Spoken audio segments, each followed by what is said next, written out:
गुरुर्ब्रह्मा गुरुर्विष्णु गुरुर्देवो महेश्वरा गुरु साक्षात परब्रह्मा तस्मै श्री गुरुवे नमः।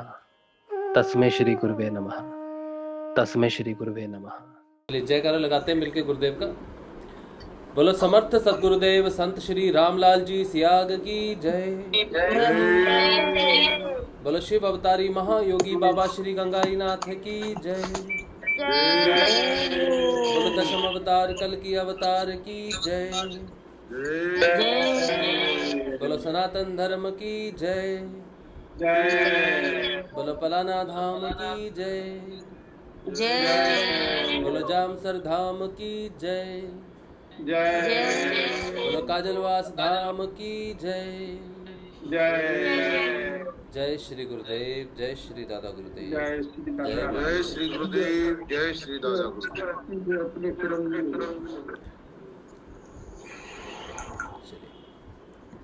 चलिए अब 7 बज गए हैं। गुरुदेव प्यारे श्री रामलाल जी से आके सिद्ध योग की हम लोग रोज़ बात करते हैं।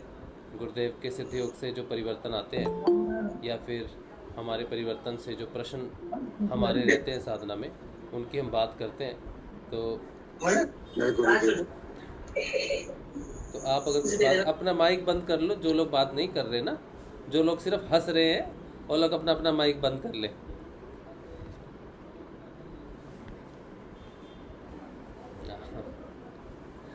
अच्छा, कौन ब्रिजमोहन भाई बात कर रहे थे? जय श्री गुरुदेव। जय श्री गुरुदेव ब्रिज भाई। अच्छा चलिए तो अगर किसी गुरु भाई का कोई प्रश्न हो या कुछ हो तो बात कर सकता है। और मेरी आवाज़ ठीक आ रही है क्योंकि पंखा चलने लग गया है, तो हो सकता है कि पंखे की आवाज़ ज़्यादा आ रही हो। अगर ठीक ठाक आ रही है तो ठीक है, नहीं तो पंखा थोड़ा कम कर लेते हैं।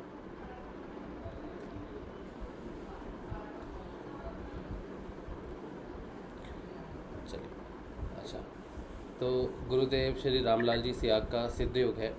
सिद्ध योग जो है उसमें बड़ा ही आसान सा काम है गुरुदेव का कि नाम जपो, जितना हो सकता है नाम जपो, और गुरुदेव का 2 समय ध्यान करो। 2 समय ध्यान करना है और नाम जपना है, बस। अपना और कोई काम नहीं है अपन फ्री है सारा टाइम, और कोई बंधन नहीं है, कुछ नहीं है।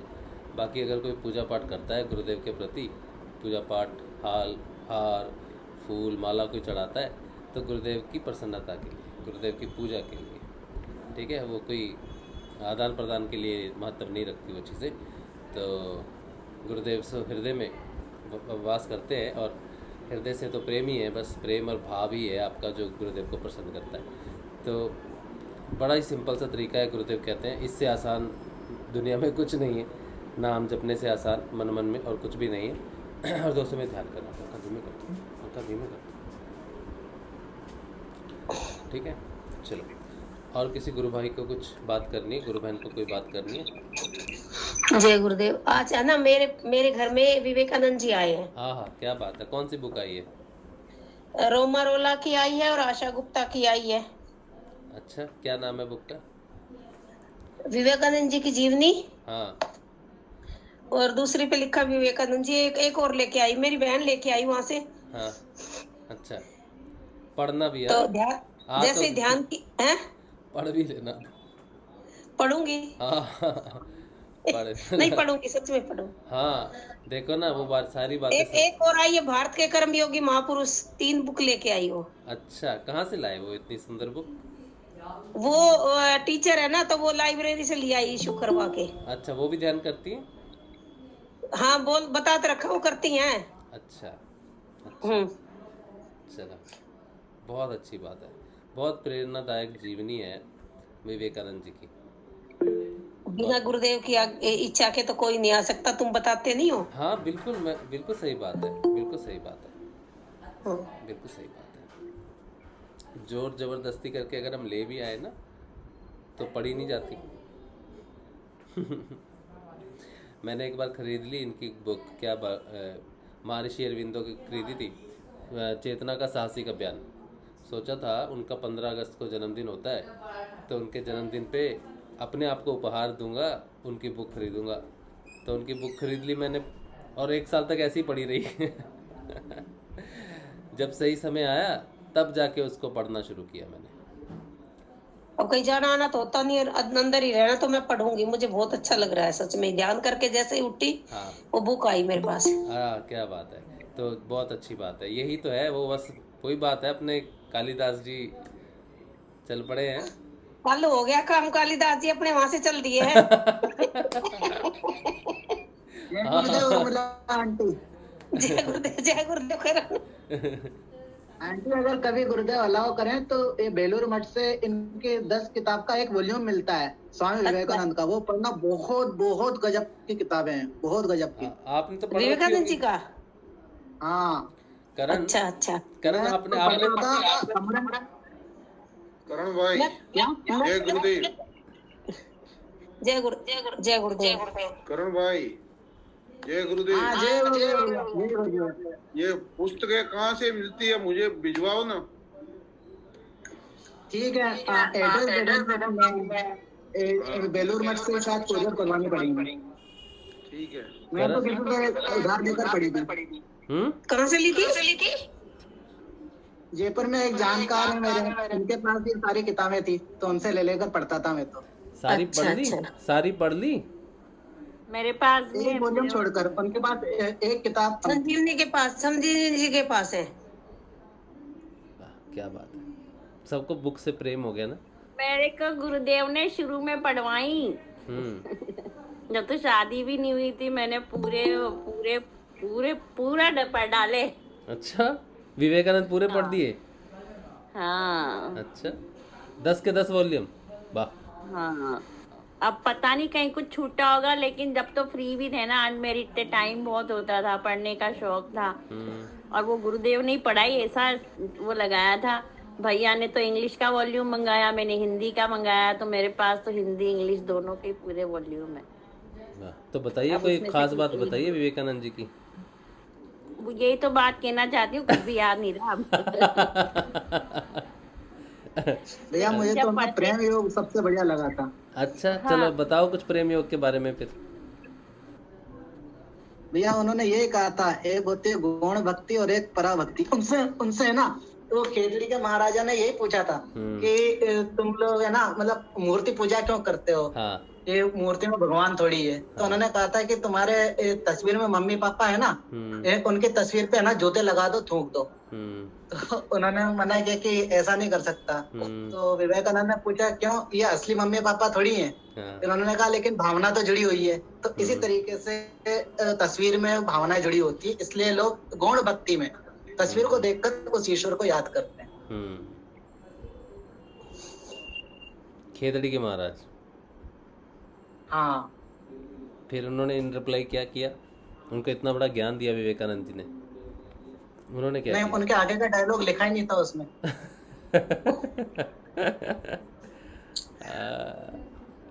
बहुत बढ़िया, बहुत अच्छी बात है। किताबें पढ़नी चाहिए साधकों को, ज़बरदस्ती नहीं पढ़नी चाहिए, अपने आप जीवन में आ जाती हैं, प्रस्तुत हो जाती हैं। उनकी चेतना, जितने भी हमारे संत हुए हैं, जितने भी हमारे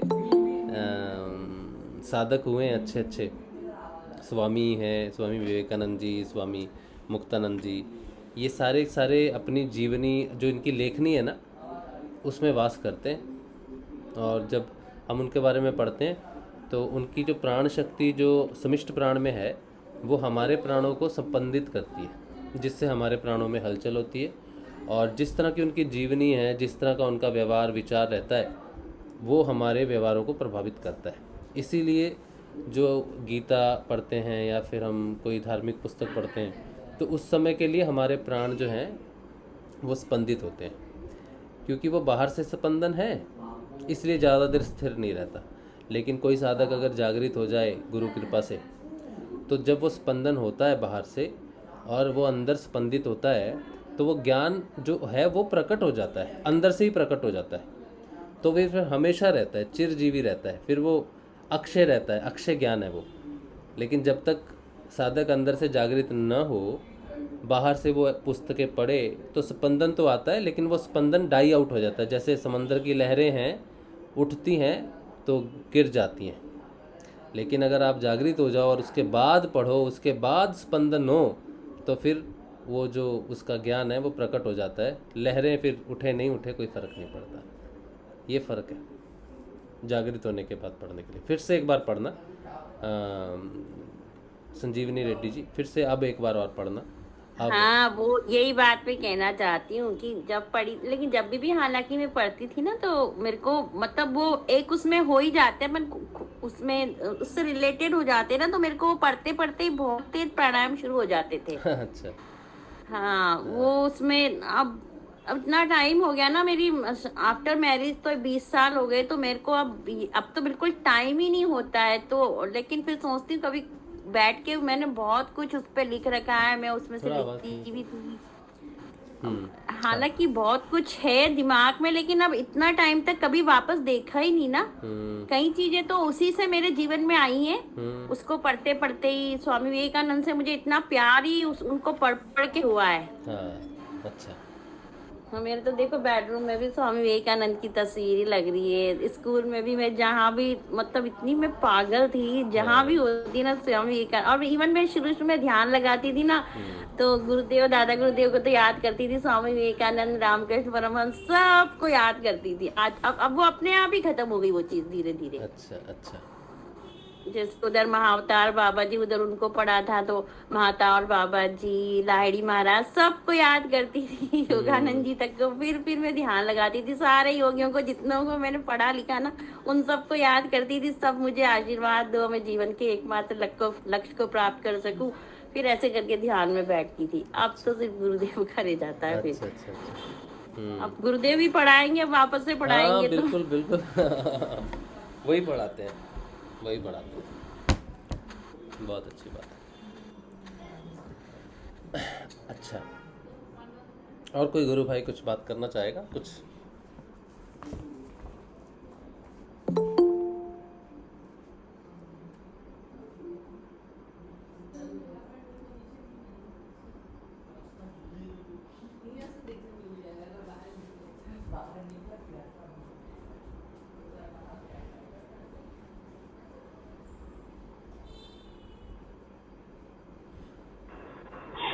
जय श्री गुरुदेव। जय श्री गुरुदेव ब्रिजमन भाई।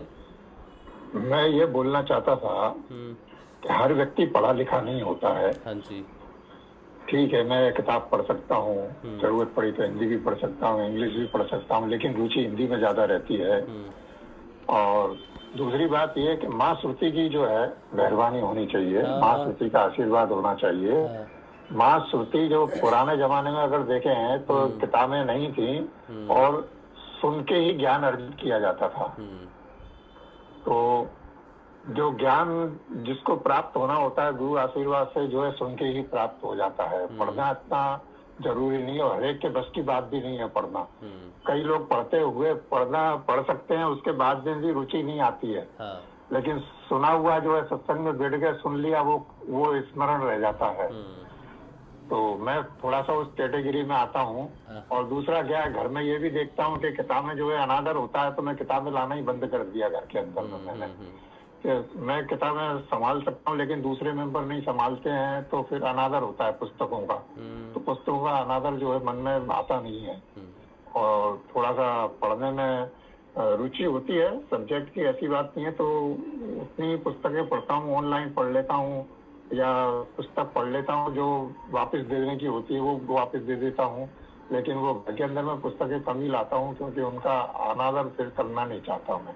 अच्छा। तो माँ श्रुति की आशीर्वाद से कुछ अच्छी बातें सुनने में आ जाती हैं, तो वो धारण कर लेता हूँ, वो एक अलग चीज है। हाँ, ये जो बात आपने कही ना कि बुक्स का अनादर होता है, ग्रंथों का, मेरे साथ ये घटना घटी। मेरे पिताजी बहुत प्रेम करते थे किताबों से, तो हमारे घर में जो मद्भागवत गीता है वो है बहुत बड़ी, तो वो पढ़ते थे।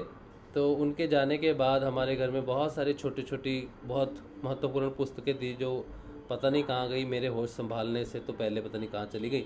लेकिन एक पुस्तक जो थी, हाँ जी, हाँ, एक पुस्तक जो थी श्रीमद्भागवत गीता, पता नहीं कैसे इधर उधर रुलते फुलते वो मेरे पास ही रही, लेकिन मैंने कभी उसका आदर नहीं किया। बस वो पड़ी हुई थी तो पड़ी हुई थी। तो मुझे एक्चुअली कृष्ण से ज़्यादा कभी मोह रहा नहीं, मेरे पिताजी कृष्ण भक्त थे। हमारे जीवन की जो दुर्दशा हुई, मेरे पिताजी की जब उन्होंने प्राण त्यागे और हमारे जीवन की जो दुर्दशा हुई, तो मुझे कृष्ण पे ज़्यादा विश्वास था नहीं। मैंने कहा बस ऐसे ही लेकिन वो जो पुस्तक ग्रंथ कह लो, गीता, मद्भागवत गीता, पवित्र गीता, वो मेरे घर में रही। और मैंने जब तंग आ गया मैं उससे, आप सोचो मैं तंग भी आ गया उससे, और मैंने उसको मंदिर में दान कर दिया। मंदिर में जाके दे के आ गया। मैंने कहा अब छुटकारा हो गया, अब यहीं रहना घर नहीं आना। तो क्या होता है, कुछ दिन बाद मैं मंदिर के पास से भी नहीं जाता था उस मंदिर से। तो गलती से एक दिन मैं चला गया, मंदिर चला गया, मंदिर वालों ने मुझे पकड़ लिया। बोला कहाँ थे? बोला तुमने जो वो गीता रखी है हमारे यहाँ पर, वो कृष्ण मंदिर बहुत बड़ा, रोज आरती होती वहाँ पर कृष्ण भगवान की, सुबह शाम, स्पेसिफिकली राधा कृष्ण का मंदिर है। तो बोले जो आपने पुस्तक दिया उसको लेके जाओ। मैंने कहा गजब आदमी हो, ये भगवान का मंदिर है, मैंने उसको यहाँ रखा, आप बोल रहे घर लेके जाओ। बोला हमसे संभलती नहीं। और मंदिर वालों ने कहा यहाँ इसका अनादर होता है, हमें हिंदी पढ़नी नहीं आती, हम बंगाली सारे के सारे, ठीक है, और इसका अनादर हो रहा है, तो इसका अच्छा है कि आप लेके जाओ। अब आप स्वयं सोचो, मंदिर से कृष्ण को निकाल दिया गया, कृष्ण मंदिर से कृष्ण को निकाल दिया गया, ये कह के कि यहाँ इसका अनादर हो रहा है क्योंकि इसकी लैंग्वेज अलग है। लेकिन वो जो अब आपका सोचना यहाँ पर गलत है। वो पुस्तक आपके पास आने का जो है बहाना चाहिए था, वो उस हिसाब से वापस आई। मैंने अभी अपनी बात खत्म नहीं की, अभी मेरी बात और है आगे। तो वो पुस्तक जो है मैं वापस लेके आया, तो मैंने अपनी बीबी को कहा, मैंने कहा यार हम छोड़ रहे हैं, हमको नहीं छोड़ रहा तो उस समय मैं गुरुदेव का ध्यान करता था, लेकिन वो मेरे 5 वर्षों का महत्वपूर्ण समय है, जब मेरा बहुत ख़राब समय था, मेरी साधना का कुछ बहुत विष निकल रहा था मेरे अंदर का जो। तो वो कृष्ण ने कभी मुझे मुसीबत में छोड़ा नहीं। मेरे पिताजी बहुत दृढ़ भक्ति की उन्होंने कृष्ण की। मेरे को ये भावना आई कि मेरे पिताजी की जब मृत्यु हुई, तो वो मृत्यु का समय शायद सही नहीं था उनका, तो वो क्योंकि कृष्ण भक्त थे, तो उन्होंने कृष्ण से ज़रूर ये वादा किया होगा कि मेरे को लेके जा रहा है, लेकिन मेरे बच्चों का साथ नहीं छोड़ना। कृष्ण ने मेरा कभी भी साथ नहीं छोड़ा। उस गीता ने, आप स्वयं सोचो, जिसको दान कर दिया हो वो वापस आ जाए, गीता स्वयं, वो भी कृष्ण मंदिर से वापस आ जाए। लेकिन तब भी मेरी बुद्धि नहीं चली, तब भी मेरी आंखें नहीं खुली। मैं लेके तो आ गया, मैंने रख दी और फिर पड़ी रही। फिर जब 5 वर्ष पूरे हुए मेरे संघर्ष के, साधना संघर्ष के, और जब मुझे गुरुदेव ने अंतर्भाव से जागृत किया, तब मुझे याद आई सारी बातें। मैंने कहा ये तो यही है और फिर मैंने उसको वापस ठीक किया, गीता को उसके ऊपर कवर चढ़ाया, स्वयं उसको ठीक किया पूरी अच्छी तरह से। और आज वो मेरे घर में एक ऐसी जगह पे मैं उसे रखता हूँ जहाँ पर वो सबसे पवित्र जगह है, मेरे गुरुदेव की जगह। और कृष्ण में और गुरुदेव में मेरे लिए कोई फ़र्क नहीं है। और जितना भी कुछ मेरे अंदर प्रकट हुआ है वो मैं इस बात का साक्षात आपके सामने जीता जागता उदाहरण खड़ा हूँ कि कृष्ण जिसे पकड़ लें उसे कभी नहीं छोड़ते, चाहे वो कितना ही महामूर्ख क्यों ना हो मेरे जैसा, वो नहीं छोड़ते कभी किसी को। और भक्ति का फल, कृष्ण की भक्ति का फल कभी भी व्यर्थ नहीं जाता, कभी व्यर्थ नहीं जाता। ये मैं साक्षात आपके सामने बैठा हूँ। और मेरा नाम जो है राज शिव, ये भी वहीं से ही आया। कृष्ण भगवान जो गीता है वहीं से ही, जब गुरुदेव ने मुझे अंतर्भाव से ये समझाया कि बेटा हर पिता की संपत्ति होती है, कुछ भौतिक कुछ आध्यात्मिक। भौतिक संपत्ति का अधिकारी पुत्र तब बनता है जब पिता चल बसते हैं या फिर वो इस बालिग हो जाए तो उसको मिल जाती है।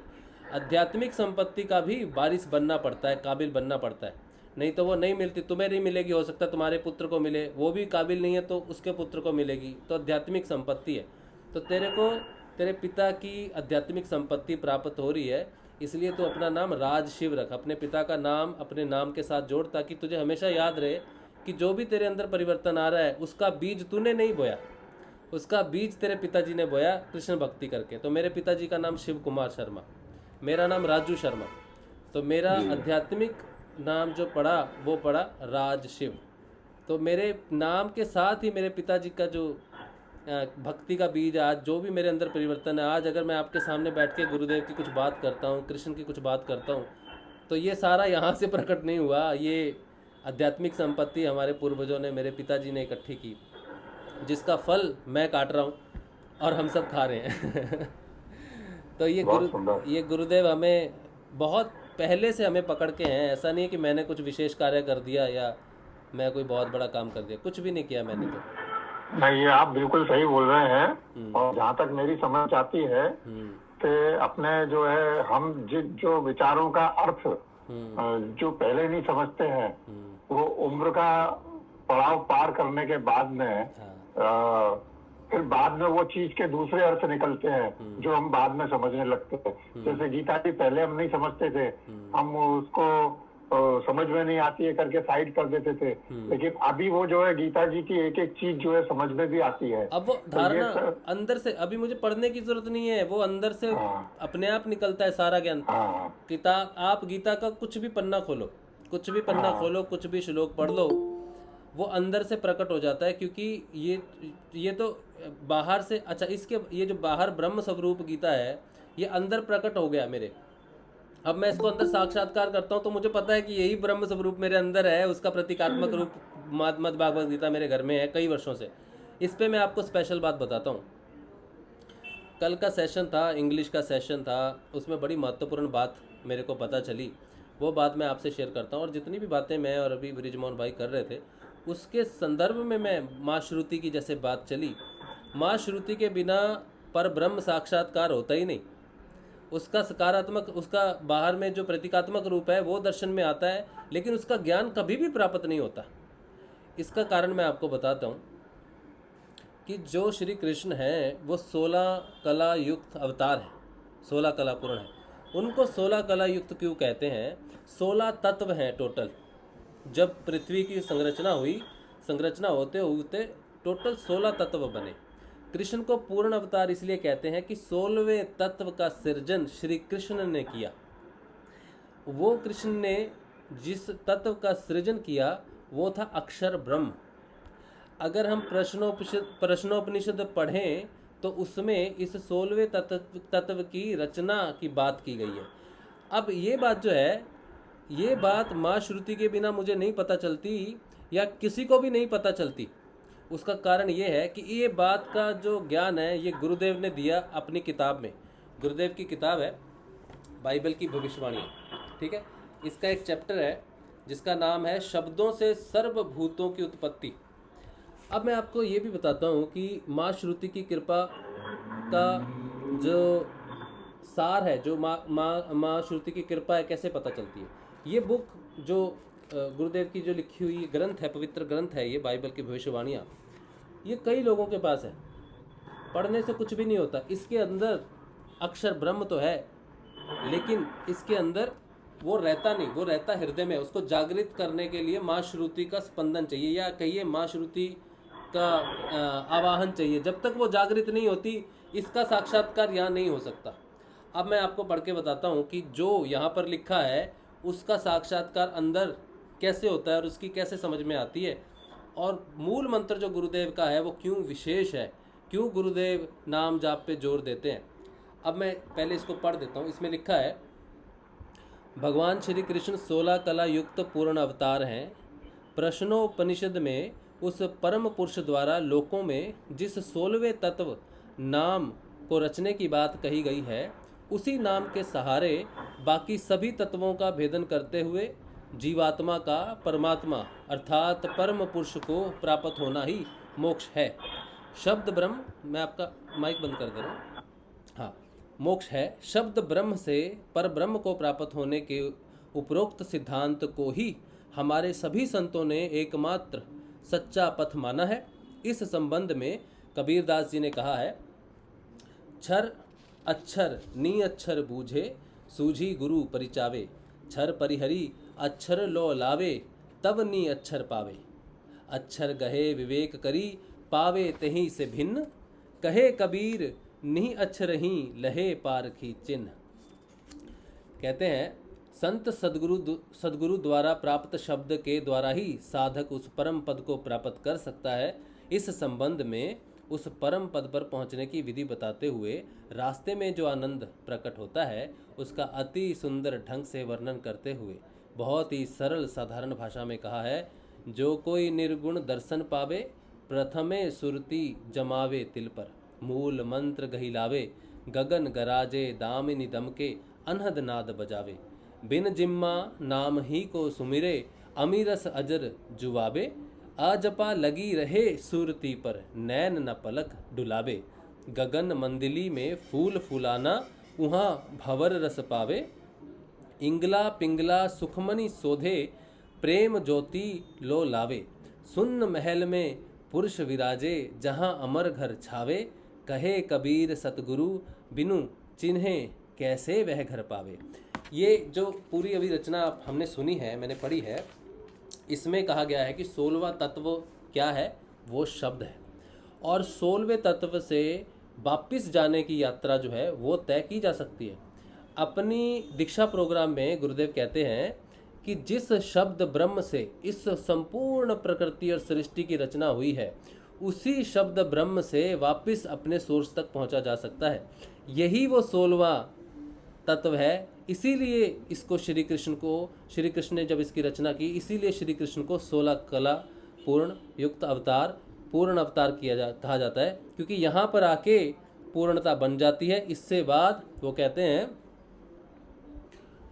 धारा अगम लोक की गुरुदेव दिए, वो क्या है,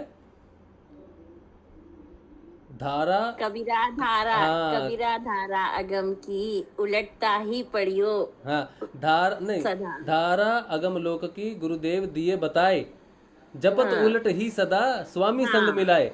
स्वामी संग मिलाए, वेरी गुड। हाँ, तो ये जो धारा है, इसको उलट दो तो राधा माँ श्रुति।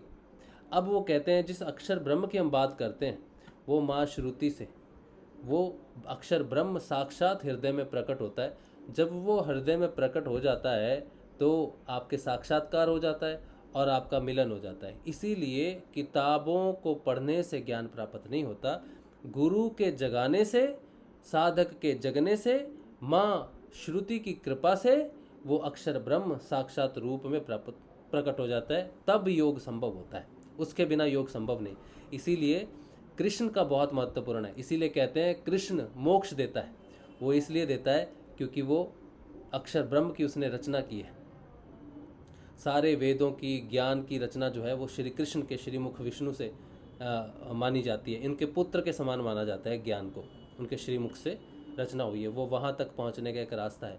ये इतना पवित्र है, इतना अनमोल है ये ज्ञान जो प्रकट होता है, अक्षर ब्रह्म का जो ज्ञान प्रकट होता है और गुरु कृपा से उसको साधा जाता है। यहाँ पर गुरुदेव कहते हैं कि कथा कहानी से पार नहीं पड़ती, उसके साक्षात्कार से पार पड़ती है। उनका कहने का अर्थ है कि जो जितने भी शास्त्र लिखे हुए हैं वो पर ब्रह्म की बारे में बताते हैं, लेकिन वो पर ब्रह्म है नहीं। इसलिए उस पर ब्रह्म अक्षर की कथा गाई जा रही है, लेकिन उसको पाने का रास्ता बताया नहीं जा रहा। मैं कथा कहानी करने नहीं आया, मैं आपको वो रास्ता बताने आया हूँ। मैं वो आपको 16वां तत्व देने आया हूँ जिसकी रचना श्री कृष्ण ने की है। उसी कृष्ण का नाम मैं तुमको देता हूँ और उसमें माँ श्रुति राधा बन के तुम्हारे साथ है। ये दोनों जागृत हो जाएंगे और तब तुमको मोक्ष की प्राप्ति होगी। इस पूरी सृष्टि में भोग को भोगते हुए तुम्हें मोक्ष की प्राप्ति होगी। इससे सरल नहीं है कुछ भी।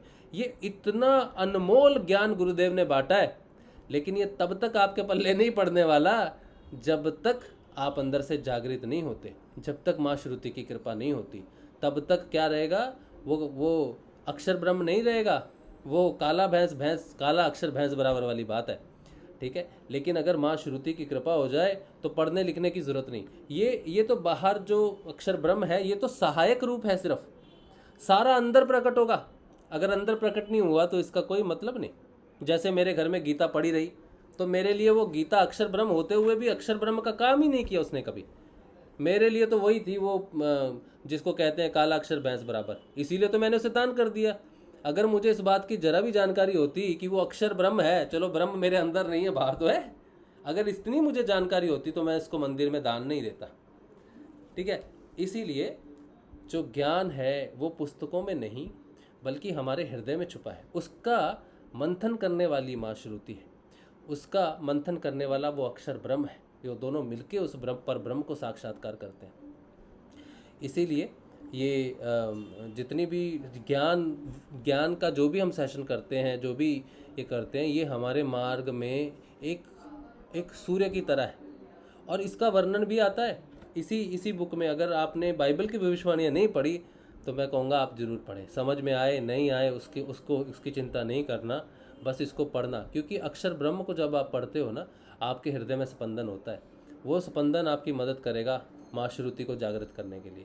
और माँ श्रुति जागृत हो गई ना, गुरु कृपा से होगा वो, तो फिर आपको वो सब समझ में आएगा। मैं देखता हूँ, खोजता हूँ, शायद वो लाइन मुझे मिल जाए, मैं आपको वो पढ़ के सुनाना चाहता हूँ। हाँ सुनिए, कहते हैं शब्द के बारे में, उस 16वें तत्व के बारे में कहते हैं, संसार के प्राय धर्म शब्द से सर्वभूतों की उत्पत्ति मानते हैं। हमारे वेद इस संबंध में स्पष्ट कहते हैं, आओ उस ज्योति में पहुँचे जो स्वर्गलोक की है, उस ज्योति में जिसे कोई खंड खंड नहीं कर सकता। उस दिव्य प्रकाशप्रद शब्द के बारे में वैदिक ऋषि कहते हैं, उन्होंने उषा का आवाहन किया है कि वह हम पर उस प्रकार चमके जिस प्रकार वह सप्तमुखी अंगिरस पर 9 रश्मियों और 10 रश्मियों वाले ऋषियों की एकात्मता पर चमकी थी, जिन्होंने आत्मा के चरम विचार के द्वारा उस दिव्य प्रकाशप्रद शब्द के द्वारा उन दुर्गबद्ध बाड़ों, अंधकार के बाड़ों को तोड़कर खोल डाला था, जिसमें पणियों ने, रात्रि के कृपण स्वामियों और व्यापारियों ने सूर्य के तेजस्वी गोयुथों को बंद करके रखा था। ऋग्वेद में कहते हैं, वैदिक ऋषियों ने प्रतीकात्मक भाषा में समझाया है, जिस सूर्य की बात कही गई है वह भौतिक सूर्य नहीं, बल्कि जिसका वर्णन गायत्री मंत्र में सविता देव के नाम से किया गया है, वह दिव्य प्रकाश है जो हमारे अंदर अज्ञान रूपी अंधकार को नष्ट करता है।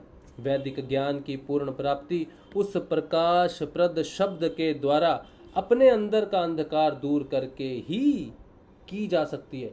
ये सबसे महत्वपूर्ण बात है, अगर आप इसको समझो। गुरुदेव कहते हैं, जो हमारे अंदर अज्ञान रूपी अंधकार को नष्ट करता है, वैदिक ज्ञान की पूर्ण प्राप्ति उस प्रकाशप्रद शब्द के द्वारा अपने अंदर का अंधकार दूर करके ही की जा सकती है। इस संबंध में हमारे सभी संतों ने बहुत ही सरल भाषा में समझाया है।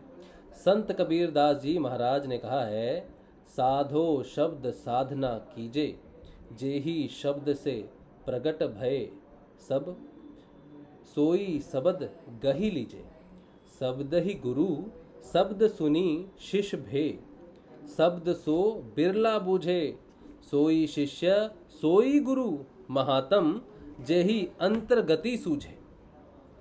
शब्दे वेद पुराण कहत है, शब्दे सब ठहरावे, शब्दे सुरमणि संत कहत हैं, शब्द भेद नहीं पावे।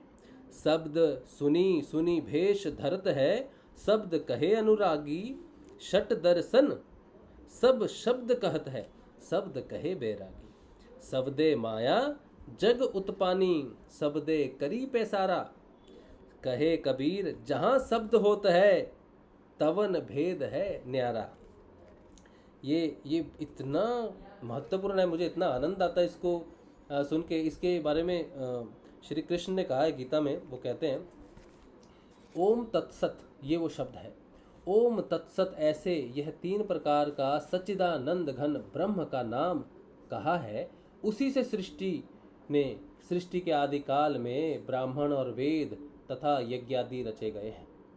इस संबंध में प्रश्नोपनिषद अर्थवेद का, जो अर्थवेद से है, कि प्रश्न 6 में कहा है, क्योंकि ओम ही ब्रह्म परम पुरुष का सबसे अधिक समीपवर्ती आलंबन है, अतः उसके जप से ही पर ब्रह्म को प्राप्त हो सकता है। अच्छा, इसमें और एक बहुत गहन बात लिखी है।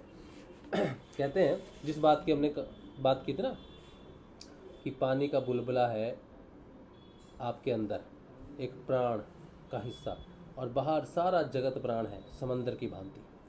उस बुलबुले को साध लिया ना, आपके अंदर के प्राणों के उस छोटे से बुलबुले को अगर आपने साध लिया, तो इस सूक्ष्म समुद्र रूपी प्राण को साधा जा सकता है। ये इतनी महत्वपूर्ण बात है, इतनी महत्वपूर्ण बात है कि अगर कोई इसको समझ जाए तो बाइबल में, होली बाइबल में जीसस ने एक बड़ी महत्वपूर्ण बात कही है, बड़ी महत्वपूर्ण बात कही है, वो मैं आपको बताऊंगा। पहले इसको सुनिए। कहते हैं, उस पुरुष ने प्राण को रचा, फिर प्राण से श्रद्धा, आकाश, वायु, तेज, जल, पृथ्वी, इंद्रिया, मन, और मन को तथा अन्न को, अन्न से वीर्य, तप, मंत्र, कर्म और लोकों एवं लोकों में नाम को उत्पन्न किया। अच्छा, ये इतनी सुंदर बुक है, इतनी सुंदर। इसमें गुरुदेव ने क्या नहीं लिखा, इस गुरुदेव ने, जो मोहित ना कर जाए आपको, जो आपको वशीभूत ना कर ले। इसमें इतना कुछ है, मैं सब तो नहीं पढ़ूंगा, लेकिन आपको पढ़ना है। मैंने पढ़ चुका हूँ, एक बार तो हम पढ़ चुके हैं इसको वैसे। इसमें एक बहुत ही सुंदर सी बात आती है, वो मैं आपको बताता हूँ, जो आपको सुन के आपको गुरुदेव कहते हैं ना कि जो अपने जीसस, होली क्राइस्ट ने हमारे संतों से सब दीक्षा लेके गए यहाँ से। गुरुदेव ने कहा कि जब आप ध्यान करोगे ना तो आपको दिखेगा जीसस जो है जटाजूट धारियों से ज्ञान प्राप्त कर रहा है, और वही ज्ञान लेके वो बाहर गया और उसने कहा कि यहूदियों से कहा कि तुम अभी इसके लायक नहीं हो। ये पवित्र भारत की भूमि पर जो ज्ञान है, उस ज्ञान के लायक भी बाहर के विदेश के लोग नहीं है, समझे नहीं, और जीसस को जो है उन्होंने मार दिया। तो जीसस ने उनको बहुत ही कोड वर्ड लैंग्वेज में बहुत कुछ बताया। उसमें उन्होंने एक बड़ी बड़ी सही बात कही थी, वो इस हिंदी में तो शायद है या नहीं है, लेकिन मैं इंग्लिश में आपको बताऊंगा। उसका जानना आपके लिए शायद ये आपको पता चल जाए कि हमारा जो विकास है वो कितना वो है। मैं एक मिनट मुझे दीजिए।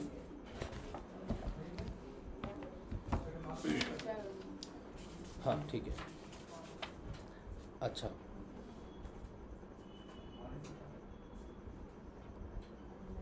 क्योंकि मैं कुछ याद करके नहीं करता, मुझे जो मिलता है मैं वो बोल देता हूँ आपको, इसलिए मुझे पता नहीं रहता कहाँ पे क्या लिखा हुआ है।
हाँ हाँ, मिल गया। एक सेकंड।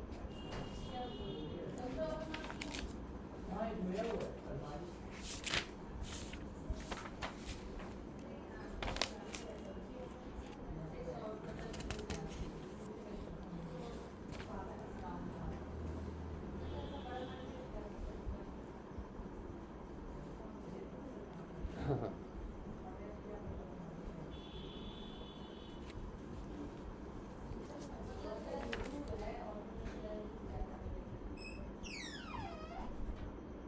पहले मैं उसको इंग्लिश में पढ़ना चाहता हूँ, इसीलिए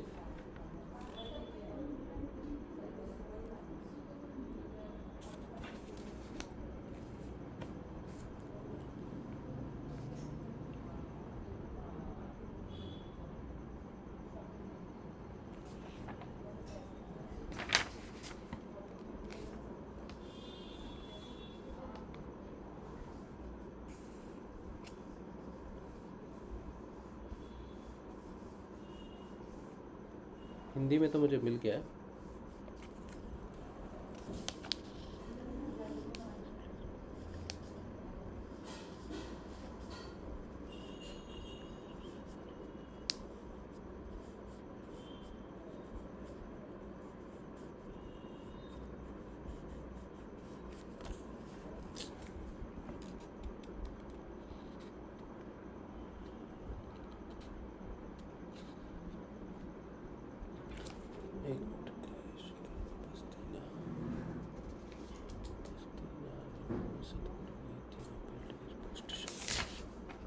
कहीं गलत जगह ढूंढ रहा हूँ।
क्योंकि वो इम्पोर्टेंट है ना, इसीलिए मैं समय ले रहा हूँ। आप मुझे थोड़ा समय दीजिए।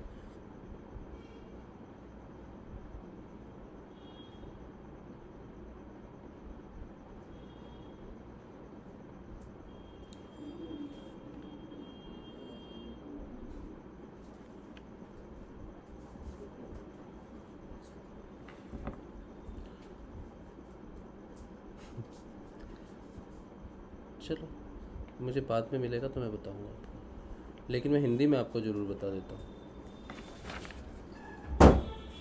चलिए कोई बात नहीं, मुझे नहीं मिल रहा और मैं ज़रा हफड़ा दफड़ी में भी ढूंढ रहा हूँ शायद, इसलिए। सुनिए, जिस बातों की बात मैं कर रहा था कि हमारे अंदर जब उस पिता ने सृष्टि की रचना की तो उसने प्राण की रचना की। अगर आपको गुरुदेव की स्पीच याद हो, गुरुदेव कहते हैं कि हठ योगी क्या करते हैं, अपने प्राणों को रोक लेते हैं। प्राणों को रोकने से मन जो भागता है इधर उधर वो रुक जाता है, चलायमान नहीं होता, मन काबू में आ जाता है, सांस पे काबू करते हैं। लेकिन जैसे ही सांस छूटी और मन ये गया वो गया ये गया, तो उनकी पार नहीं पड़ रही। गुरुदेव ने यह बात की, नाथ योगियों की पार नहीं पड़ रही, क्योंकि जितनी देर तो सांस रोकते हैं चलता है काम, सांस जैसी ही छूटी मन भागा। ठीक है, अब बात यह है कि जो नाथ योगी है वो कर क्या रहे हैं, वो प्राण को ही क्यों रोक रहे हैं, प्राण इतना महत्वपूर्ण क्यों है। तो प्राण की एक सिर्फ बुलबुला, एक बूंद है आपके अंदर, सिर्फ वो जो समिष्ट प्राण पूरे जगत में बसा हुआ है उसकी एक बूंद आपके अंदर है, जिसे आप प्राण, पंच प्राण, 10 प्राण, उप प्राण जो भी कहते हैं, वो सिर्फ एक बूंद मात्र है। और वो कहते हैं ना, अच्छा यहाँ पर देखो, इन्होंने कहा कि कबीरदास ने और नानक जी ने भी कहा ना समुद्र की विशेषता कहते हुए कि बूंद समाये समुद्र में जाने सब कोई, लेकिन समुद्र समाये बूंद में जाने बिरला कोई। ये किसकी बात हो रही है, ये प्राणों की बात हो रही है। प्राण 2 भागों में विभाजित किया, इस प्राणों को 2 समंदर कहा गया। एक समंदर जो आकाश में है और दूसरा समंदर जो धरती पर है। जो समंदर धरती पर है ये भौतिक समंदर की बात नहीं करते, वो बात करते हैं प्राणों के समंदर की। प्राण वो समंदर है, उसका विभक्त किया। इसी बात को गुरुदेव ने अपनी इस पुस्तक में, धार्मिक ग्रंथ बाइबल के विश्ववाणी में लिखा। कैसे लिखा, कहते हैं वो,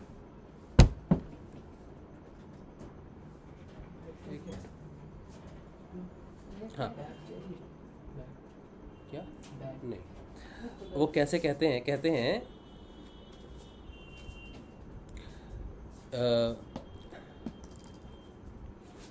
अच्छा, यहूदियों के सृष्ट व्युत्पत्ति प्रकरण में भी कहा है, समुद्र के ऊपरी तल पर अंधकार था, ईश्वर की आत्मा जलों पर विचरण करती थी।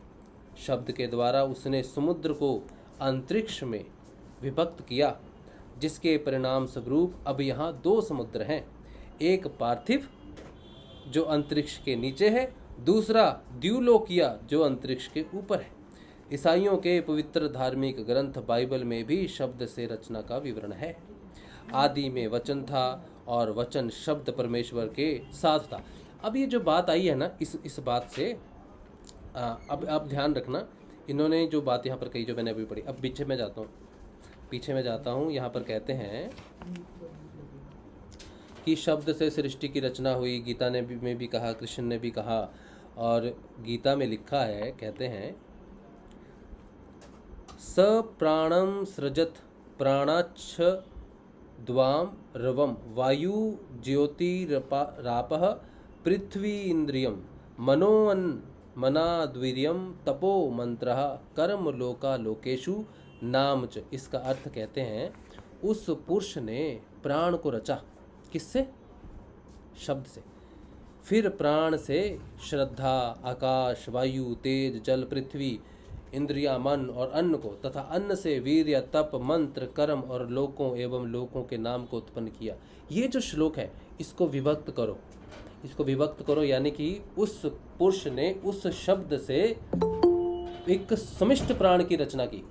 उस समिष्ट प्राण को 2 भागों में विभक्त किया, और एक प्राण जो समिष्ट प्राण के रूप में हमेशा सर्वव्यापक रहता है, जिसमें जब साधक प्राणों के माध्यम से ऊर्ध्व गति करता है और अपने आज्ञा चक्र से ऊपर जाता है, प्राणों की मदद से यहाँ से मुक्त हो जाता है, निकल जाता है, तब वो इस समिष्ट जगत प्राण में प्रवेश करता है। विवेकानंद की बात आपने सुनी, वो कहते हैं, अपने भाई को कहा उन्होंने कि मैं 4 से 5 वर्ष के बाद शरीर त्याग दूंगा। तो उनके भाई कहते हैं, गजब के नकारात्मक व्यक्ति हो तुम, तुम्हें सारा संसार पूजता है, सारे संसार तुम्हारा ध्यान करते हैं, और तुम मरने की बात कर रहे हो। तुम तो सबके लिए प्रेरणा स्रोत हो, तुम्हें तो जीना चाहिए। तो उन्होंने कहा, भैया आप समझते नहीं, मैं अपनी चेतना को कंट्रोल नहीं कर पा रहा हूँ। ये इतनी विस्तृत हो रही है कि ये इस शरीर में समा नहीं रही। तो चेतना जो है, जब आपको जब बंद लगते हैं ना, मूल बंद, उड़ियान बंद, जलंधर बंद, तो क्या करते हैं, प्राण आपकी सहायता करते हैं चेतना को ऊपर उठाने में। तो चेतना आपके प्राणों को जब यहाँ तक लेके आती है, तो आपको ज्ञान हो जाता है इस पृथ्वी का, इस संरचना का भेद खुल जाते हैं समाधि में। लेकिन एक बात ये भी है कि शरीर में रहते हुए आपको पूर्ण ज्ञान की प्राप्ति नहीं होती। इस शरीर की एक सीमा है, इसीलिए आप एग्जैक्ट टाइमिंग वगैरह नहीं कर सकते। हाँ, अवतारों की बात अलग है, साधारण साधक की बात अलग है, जो उच्च गति को प्राप्त होता है वहाँ पर जाके। तो विवेकानंद की जो प्राण शक्ति थी वो इतनी विस्तृत हो रही थी, वो जो बुलबुला हमारे सबके अंदर है, उस बुलबुले को साध लिया था उन्होंने, समुद्र में परिवर्तित कर लिया था, और वो इतना विशाल होता जा रहा था, इतना प्राण विशाल हो रहा था, उस प्राण से सारे जगत की उत्पत्ति हुई है। तो वो प्राणों को कंट्रोल नहीं कर पा रहे। यहाँ पर भी कहा गया है, सृष्टि की उत्पत्ति हुई तो प्राणों को विभक्त किया। एक भौतिक समुद्र के रूप में जाना जाता है, एक अंतरिक्ष के रूप में जाना जाता है। भौतिक के रूप में जो है वो आगे रचना करता उसने सारी सृष्टियों की रचना करते आपके अंदर में जब आपकी रचना हुई पार्थिव से, तो प्राणों के रूप में आपके अंदर आ गया। इसीलिए हठ योगी उस महासमुंदर के अंश को साधते हैं, प्राण को साधते हैं, प्राणायाम करते हैं, जिससे वो ऊर्ध्वगति होते हैं। गुरुदेव कहते हैं प्राणायाम लास्ट क्रिया है। प्राणायाम को साध लिया, प्राणों को साध लिया, प्राणों पर कर लिया, तो सांसें बंद और यहाँ से यहाँ ऊपर उठ जाते हैं समाधि में जाने का। समाधि में जाने के लिए लास्ट सीढ़ी प्राणों पर नियंत्रण है पूर्ण रूप से। प्राण नियंत्रण में तो मन नियंत्रण में, मन का यहाँ तक गति है, लेकिन प्राणों की गति इससे भी ऊपर है। प्राण बहुत सूक्ष्म है। तो उस बुलबुले से समुद्र को, महासमुद्र को साधने की बात करते हैं हठ योगी, लेकिन वो संभव होता नहीं। गुरु कृपा से वो स्वयं सध जाता है। वही 16वां तत्व है जिससे वो सारे तत्व संध जाते हैं। ठीक है, तो ये जो इसमें जो ज्ञान गुरुदेव ने भर भर के दिया है, इस चीज़ को अभी हिंदी में तो बहुत स्पष्ट कर दिया उन्होंने, उस पुरुष ने प्राण को रचा। और इसको बाइबल में जीसस ने जाके प्राणों को 1-2 समुद्रों की विभक्तिकरण बोली। प्राणों को आप समुद्र समझो, क्योंकि सारी लहरें प्राणों में ही उठती हैं। ठीक है, प्राण उठता हुआ लहरों की तरह आपको पता चलेगा। जब आप ध्यान में जाओगे तो आपको लगेगा जैसे समुद्र में लहरें उठ रही हैं। तो यहीं पर नानक देव जी ने भी कहा, कबीरदास ने भी कहा कि वो जो बूंद है ना, उसमें वो समिष्ट प्राण, महाप्राण समाहित है। जिसने उस प्राण को साध लिया, उसने सारे जगत के प्राणियों को साध लिया। जिसने अपने अंदर के प्राणों पे पूर्ण कंट्रोल कर लिया वो जगत के किसी भी प्राणी पर अधिकार का हकदार हो जाता है। उसे कहा जाता है स्वामी। स्वामी की उपाधि जिसने प्राणों को विजय कर लिया उसको प्राप्त होती है स्वामी की उपाधि। स्वामी विवेकानंद, स्वामी मुक्तानंद, है ना, स्वामी नित्यानंद, या जितने भी महापुरुष हुए जिनके अंदर स्वामी लगता है, तो इसका अर्थ है कि उन्होंने उस प्राण के छोटे से बुलबुले को साध के उस सारे समिष्ट प्राणी, जितने भी प्राणी इस जगत में हैं, उन सब को, सबके स्वामी बन गए हैं। वो उस स्थिति में उठ गए आप। ठीक है, तो ये बात है, बहुत गहरी बात है। और ये जो है ये श्रुति माँ की कृपा से। हाँ जी, जय श्री गुरुदेव ब्रिज भाई। हाँ, मैं ये सब बातों से यही बोलना चाहता हूँ कि ये गुरु कृपा से निर्भर करता है कब कहाँ से क्या ज्ञान प्राप्त हो जावे। हाँ। और कब किसको कितना ज्ञान प्राप्त हो जावे, कहाँ से ज्ञान प्राप्त हो जावे और कैसे हो जावे। आज सोचा नहीं था कि इतनी चीजों के बारे में मालूम पड़ेगा, तो ये मिल गया। हाँ। तो ये इस तरीके की चीजें होती हैं कि सबने अपनी अपनी साधना की है। जैसे जितने भी महापुरुष हो गए सबने अपनी साधना की है और साधना करके ईश्वर तत्व को पाया है। और उसके बाद में उन्होंने दुनिया के लिए खोल दिए रास्ते। सब अपने अपने सब चीजें बता दी कि भाई तुम ऐसा करो तो ऐसा पाओगे, मैंने ये पाया है। पर इसका तात्पर्य ये बिल्कुल नहीं है कि उन्होंने जो किया वही तुम करोगे, वही तुम पाओगे। तुम अपनी साधना करोगे और तुम्हारी पात्रता के अनुसार तुमको मिलेगा। और तुम क्या पाओगे वो तुमको खुद को अनुभूति होनी है। जब खुद अनुभव करो तब से मैंने ये किया, तुम भी तब करो, तुम अनुभव करो, अनुभूति लो। उसके बाद में तुम क्या पाओगे वो ईश्वर कृपा से ही या गुरु कृपा से ही मिलना है। ऐसा मैं सोच रहा था। बिल्कुल बिल्कुल, गुरु कृपा के बिना कुछ भी नहीं प्राप्त होता। हम कितना भी तप कर लें, वो उसकी कृपा नहीं तो कुछ नहीं है। कुछ नहीं प्राप्त होने वाला। तो पात्रता के अनुसार मिलने वाला है। और तुमको सोचोगे तुमको गुरु जैसा ही मिल जाए, वो नहीं। जैसी तुम्हारी पात्रता होगी वैसा तुमको मिलेगा। हाँ, बिल्कुल। और तब क्या मिलेगा, कहाँ से मिलेगा, क्या मिलेगा, ये सभी गुरु इच्छा प्रदत्त है। हाँ, बिल्कुल सही बात है। अभी जो मैंने जितनी भी बात अभी की है ना, इसको मैं समेट नहीं पा रहा हूँ। मुझे समझ नहीं आ रही कि मैं कहाँ से क्यों कौन सी बात किधर से बोलूं। मैं इस समय आप मेरी हालत देख लो। और अभी हो रहा है, आपके बस की बात नहीं है वो। हमको कहाँ कितना क्या कहाँ से क्या मिलने का है वो गुरु जी दिलवा रहे हैं। और सबसे महत्वपूर्ण बात ब्रिजमोहन भाई, जो मैं हमेशा सेशन में बोलता हूँ कि इस सेशन को चलाने वाला वो साक्षात परब्रह्म गुरुदेव ही है। क्योंकि अगर वो नहीं चलाता तो मेरी एक्साइटमेंट ऐसे बनती नहीं और मैं इतना हबड़ा दबड़ी में नहीं होता। क्योंकि वो जब बोलता है ना, तो मुझे जब समझ में आती है चीज़ें उसके अंदर से समझाने से, तो मैं घबरा जाता हूँ कि कहाँ से समेटूँ, किसको पकड़ूँ, कहीं ये ना फिसल जाए, कहीं वो ना फिसल जाए। तो वो तो बरसाता है, वो तो ज्ञान की धारा बरसा देता है पूरी। ले समझ जितना समझ सकता है इसको, और समझाते भी हैं। आप सबके माध्यम से मुझे समझ में आता है, क्योंकि आपको समझाने के चक्कर में मुझे थोड़ा बहुत समझ में आ जाता है। तो ये गुरुदेव की विशाल कृपा है कि ये जो ज्ञान बरसता है ना, ये कैसे हृदय से ये जो आपने बात बोली ना, जैसे आपको जो मिला, तो आपको मिलने का भी वो गुरु ने कोई रास्ता ढूंढा। हाँ। आपको क्या देने का है वो उस बहाने आपको दिया। हाँ, हमको क्या मिलने का है वो हमको अलग बहाने से दिया। अब हमको मिला और आपको मिला, वो दोनों अलग अलग रहेगा। एक चीज नहीं रहेगी। हाँ, बिल्कुल सही बात है। उसमें डेप्थ अलग अलग रहेगी। हाँ, बिल्कुल सही बात है। मैं ये मानता हूँ कि सोचो किसी ने कहा भैया आपने मेरे प्रश्न का जवाब दे दिया, या आपके सेशन से मेरे सारे प्रश्नों का जवाब मिल गया, लेकिन आपके सोचो 5 प्रश्न थे तो मेरे 50 थे। करेक्ट। तो मुझे 50 का मिला। तो मैं हमेशा मानता हूँ कि इस सेशन से जितना आपको मिलता है उससे कई गुना मुझे मिलता है।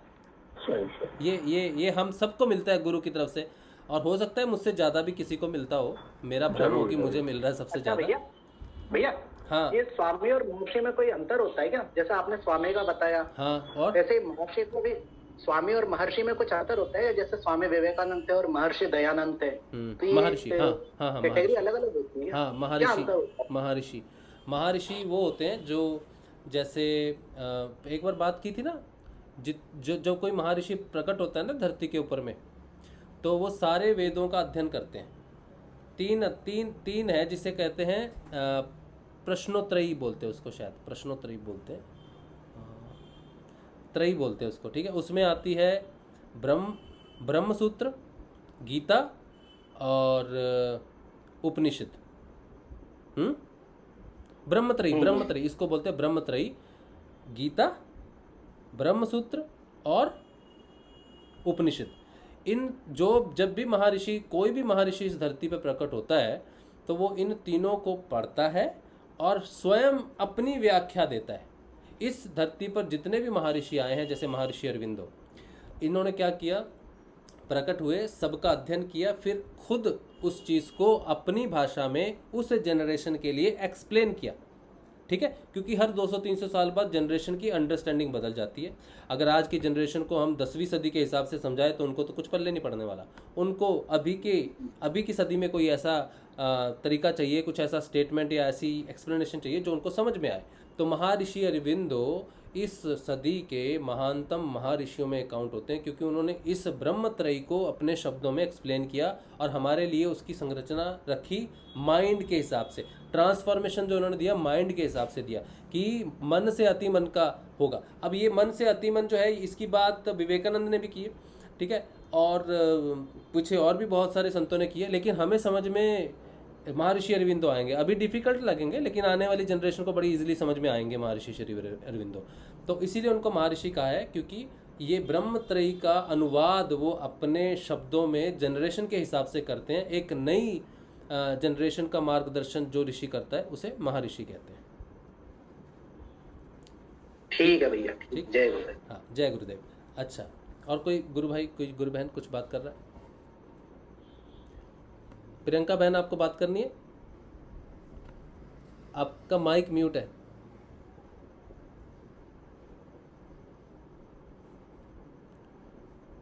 हाँ, माइक म्यूट है आपका, माइक अनम्यूट कीजिए। इतने दिनों के बाद लगता है गूगल चलाना सब भूल गए आप। आपका माइक अनम्यूट नहीं हो रहा है। ठीक है, आप कीजिए माइक अनम्यूट, या फिर रीलॉगिन कर लीजिए। हाँ हाँ, चलो। जय श्री गुरुदेव बहन, कैसे हो आप? बहुत अच्छी हूँ, गुरु कृपा है। हाँ जी, हाँ जी। गुरु कृपा है। हाँ, बहुत अच्छी। और जो अभी आप प्राण वाली बात बता रहे थे, तो मुझे मतलब ऐसा जनवरी से ऐसा हो रहा है कि जब मैं साधना मेडिटेशन करती हूँ तो मेरा शरीर बिल्कुल स्टोन की तरह जटिल हो जाता है। मतलब अगर मैं ये अपना हाथ मूव करना चाहूँ तो मैं ये हाथ मूव नहीं कर सकती, और मुझे ये अच्छे से महसूस होता है कि मेरी सांस रुक गई है। अच्छा। मतलब जैसे मुंह खुल जाता है और जो प्राण ऊपर आ जाते हैं, तो मैं खूब महसूस करती हूँ कि मैं सांस नहीं ले रही हूँ। अच्छा। सांस मुझे नहीं आ रही है। हाँ। तो ये शायद मतलब थोड़ा सा ये मैं अब देख रही हूँ। हालांकि जो अनुभूतियां वगैरह हैं जो मैं पहले सुनाया करती थी, 1 साल हो गया मुझे कोई भी अनुभूति नहीं हुई, कुछ नहीं। पहले तो मुझे बहुत सारी चीजें हर पल होते रहती थी, और अभी वो नहीं है। लेकिन आज मैंने सेशन कुछ स्पेशली, मतलब आप अगर अलाउ करें तो मैं 15 मिनट सेशन का लेना चाहूंगी। मुझे बहुत कुछ चीजें बतानी है साधना से रिलेटेड। मैंने पहले अवॉइड किया था, मैंने नहीं बताया था, लेकिन पहले कहते हैं ना, एक तुच्छ सी चीजें जो गुरुदेव के सामने जो तुच्छ चीजें हैं वो मैं बता देती हूँ। फिर एक ट्रांसफॉर्मेशन मैंने फील किया है 1 जनवरी से इस साल में, फिर मैं वही मेन बताने आई हूँ। लेकिन आज पता नहीं क्यों मैं बहुत 1 साल से रुक रही थी ये बात ना बोलूं, लेकिन आज सोचती हूँ कि बोल देती हूँ, क्योंकि आज वो जो एक खुशी है या एक जो गुरु की कृपा है वो डबल हो गई है। तो मुझे लग रहा है कि अब मुझे नहीं रुकना चाहिए। मैं वो तुच्छ सी बात बोल देती हूँ कि पहले मैं आपको बताना चाहती हूँ, मेरे पेरेंट्स, मेरी शादी 10 साल हो गए वो लड़का ढूंढते। मतलब मुझे अच्छे से याद है, आज मेरी शादी मई 2021 में हुई थी, और 2011 में मेरे पापा ने कुंडली बनवाई थी मेरी शादी के लिए। तो पूरे 10 साल हो गए थे और काफी मेरे पेरेंट्स परेशान थे। लेकिन मुझे दीक्षा 2020 में मिली अक्टूबर में, और मेरी शादी मतलब, और दीक्षा के 15 दिन बाद मुझे मेरे हस्बैंड मिले, मेरी उनसे मुलाकात हुई, और 5 महीने 6 महीने के अंदर हमारी शादी हो गई। तो और वो सारी चीजें तो खैर आप जानते ही हैं, लेकिन मेरी माँ को ये लगता है, मेरी माँ ऐसे कहती हैं कि तुम गुरुदेव को मत छोड़ना, कुछ भी करना। लेकिन ये गुरुदेव की कृपा है। लेकिन अगर इस भौतिक चीज को कहें कि गुरुदेव ने दिया है या गुरुदेव के उससे प्राप्त हुआ है, तो मैं सोचती हूँ तो हम अपने गुरुदेव को बहुत सूक्ष्म मानेंगे अगर ये मैंने इसको ये कह दिया कि गुरुदेव की कृपा है, क्योंकि भौतिक चीजें मैं गुरुदेव को उससे नहीं रिलेट करती। हालांकि ये बिल्कुल अटल सत्य है कि जो मेरे कर्म बीच में आ रहे थे वो गुरुदेव ने बहुत तेजी से काटे, बहुत तेजी से, और हर एक शक्ति अपना जोर लगा रही थी कि हमारी शादी ना हो। लेकिन उस इवन कोविड का टाइम आया, 2 दिन पहले मेरे साइड से रिलेटिव की डेथ हुई, इनके साइड से इनको 15 डेज पहले एकदम जो सेकंड वेव थी उस कोरोना की, वो हमारी शादी उस टाइम हुई थी। एक तो ये है, और भी पर्सनल चीजें बहुत कर रही थी, लेकिन गुरु की कृपा ऐसी थी कि हमारी शादी नहीं रुकी। और 1 साल अभी नहीं हुआ है, फिर हमारी छोटी सिस्टर के लिए रिश्ता ढूंढा जा रहा था, संगमा, जिनको मैं अपनी ट्विंक सोल मांगती हूँ, और उनका रिश्ता अभी अप्रैल में तय हुआ है। और वो मेरे हस्बैंड जो जेंटलमैन है जिनसे होने वाली है, वो मेरे हस्बैंड के जूनियर है, वो 2020 बैच के IRPS ऑफिसर हैं। क्या बात है। और हालांकि उनकी मेरी किसी तरह मुलाकात हुई, और फिर मैं 1 महीने में ही उनकी जानने से ही 1 महीने के अंदर ये रिश्ता तय हुआ, और अप्रैल की अभी डेट आई है। अच्छा।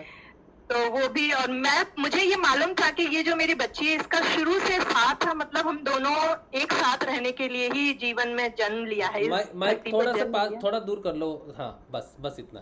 हाँ। तो शुरू से ये कुछ ऐसी सिचुएशन घटती रही थी कि ये मेरे साथ ही रही हैं, और अब फाइनली शादी भी एक ही सर्विस में हो रही है, एक ही रैंक के ऑफिसर हैं। और और वो काफी अध्यात्मिक में है। वो IIT रुड़की से उन्होंने अपना MTech किया है, लेकिन उन्होंने 6 महीने वहाँ की हिमालय के साधुओं में बिताए हैं, मेडिटेशन। तो वो काफी अध्यात्म में आगे हैं। अच्छा, क्या मैच है, वाह। तो ये चीज, ये एक छोटी सी खुशी थी जो मतलब मुझे लगता था ऐसे ही मैंने अपने लिए, मतलब साधुकों का या गुरुदेव का इससे कुछ नहीं, हालांकि ये प्रताप पूरा गुरुदेव के प्रताप से है सब कुछ। तो गुरुदेव ने जो कड़ियां जोड़ी हैं और जो कुछ किया है वो एक ये है। और एक मैं अपने 2-3 एक जो चेंजेस हैं मुझे कुछ मैं बताना चाहती हूँ। पहले में मैं थोड़ा बता चुकी थी एक ये बात कि जैसे कि मैं सोती हूँ, एकदम से नींद खुलती है, मम्मी का फोन आ रहा है। मतलब मेरा सोचना और फोन आना एकदम से होता है। मैं सो रही हूँ, आंटी आ गई जो मेरी मेड हैं, और एकदम से नींद खुली, आंटी आ गई हैं। वो बेल रिंग होती है और सच में आंटी। एक दिन तो मैं इतना सरप्राइज हो गई कि मैं जिम से वापस आ रही थी, मॉर्निंग के टाइम मैं वॉक कर रही थी, और मुझे ऐसा लग रहा था कि मेरे हस्बैंड, लग नहीं रहा है, मैं यहाँ पर एक क्लियर करना चाहती हूँ, ये मुझे लगता नहीं है, जैसे मतलब मुझे ये चीज ज्ञात होती है, जैसे कोई सामने से आ रहा है तो आपको दिख रहा है वो आ रहा है, और एक आप सोचें क्या पता वो, मुझे अनुभव हो रहा है कि शायद वो आ रहा है, लेकिन मेरे साथ मेरे अंदर का कोई चीज ऐसा जानता है कि ये चीज हो रही है। तो मैं जब जिम से वापस आ रही थी मॉर्निंग में, तो मुझे ये मालूम था कि मेरे हस्बैंड जैसे मेरी कबर्ड खोल रहे हैं या देख रहे हैं या वो परेशान है। और मैं जब आई तो मेरी कबर्ड के सारे कपड़े वापस थे, और जिस टाइम मैं ये सोच रही थी उसी टाइम यहाँ पर घर में ये चीज हो रही थी। तब उन्होंने बताया कि उनके कॉस्ट्यूम्स नहीं मिल रहे थे जिम के उनकी कबर्ड में, तो उन्होंने मेरी कबर्ड में वो ढूंढ रहे थे और काफी परेशान थे उस चीज को लेके, क्योंकि 3-4 शर्ट्स मिसिंग थी। तो मतलब मुझे ऐसा लगता है कि मुझे वो चीज ज्ञात होती है और वो चीज कहीं और जगह वो हो रही होती है। एक, और ये अक्सर नहीं, अक्सर ये होता है, मतलब ऐसा है, मतलब बहुत सारी ऐसी घटनाएं हैं, अभी तो मुझे याद नहीं है। और एक चीज मैं बताना चाहती हूँ, पूरा इंसिडेंट मैं नरेट करना चाहती हूँ कि 1 जनवरी को कुछ ऐसी सिचुएशन गुरुदेव के माध्यम से मेरे जीवन में घटी कि मैं अपनी सिस्टर के बर्थडे में गई थी कानपुर।